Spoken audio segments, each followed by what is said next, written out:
औलाद अल्लाह की नेमत है, लेकिन जब ये नेमत ना मिले तो इंसान के दिल में एक जंग शुरू हो जाती है। ना सिर्फ दिल का इम्तिहान होता है बल्कि सोसाइटी भी आजमाइश बन के सामने आ जाती है।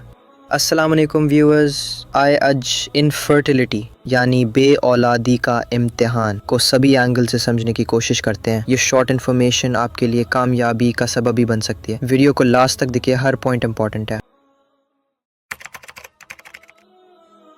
और ये सिर्फ औरत का मसला नहीं है, 40% केसेस में मर्द में भी प्रॉब्लम होती है। लेकिन हमारे मुआशरे में जिम्मेदारी सिर्फ और सिर्फ औरत के सिर पे डाल दी जाती है, जैसे वो कोई मशीन हो जो बस काम नहीं कर रही। अब इसे लॉजिकली भी समझ लेते हैं। इससे पहले कि आप तवीज़, पेयर, तोट के और सोसाइटी के ताने लें या आपको मोहल्ले की आंटी से सुनने को मिले कि अंडे खाओ, गर्म दूध पियो, हर वक्त वजीफ़ा करो, भला दरबार पे जाओ, तो सॉल्यूशन इल्म के साथ होता है, अजम्पशंस के साथ नहीं। पहला, हार्मोनल इश्यूज। हार्मोन्स का बैलेंस बिगड़ जाए तो ओवुलेशन या स्पर्म बनाना मुश्किल हो जाता है। सेकंड, ये PCOS जो कि औरतों में होता है, अंडोनियों में सिस्ट्स बन जाती हैं जिससे अंडा टाइम पर नहीं बनता। फिर आता है लो स्पर्म काउंट जो कि मर्दों में होता है। अगर स्पर्म कम हो या कमज़ोर हो तो फर्टिलाइजेशन मुश्किल हो जाता है। इसी तरह स्ट्रेस, एज, ज़हनी दबाव, अनहेल्दी लाइफस्टाइल और देर से शादी सिस्टम को स्लो कर देते हैं। लास्ट पर बहुत इंपॉर्टेंट पॉइंट है, अनएक्सप्लेन इनफर्टिलिटी। कई बार सब रिपोर्ट्स नॉर्मल होती हैं फिर भी प्रेगनेंसी नहीं होती। ये अल्लाह की हिकमत होती। कुरान में अल्लाह कहते हैं, तमाम बादशाहत अल्लाह ही की है, आसमानों की भी और जमीन की भी।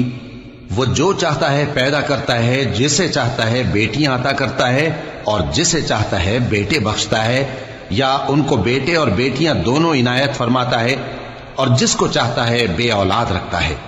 वो तो जानने वाला है, कुदरत वाला है। यानी औलाद अल्लाह का फैसला है, ना किसी की मेहनत का इनाम और ना किसी की कमी का नतीजा।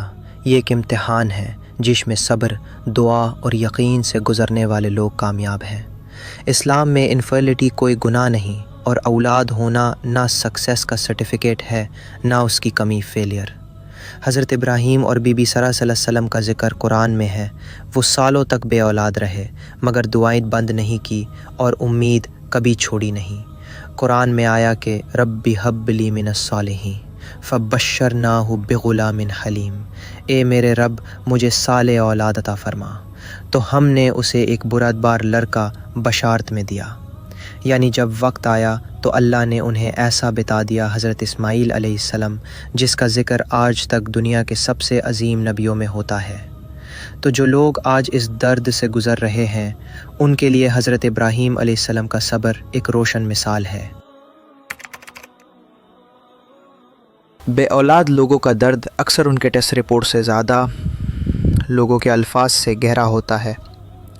कहीं आप भी तो उन लोगों में से तो नहीं जो जाने अनजाने किसी के ज़ख्म को और गहरा कर देते हैं? ज़रूर सोचेगा।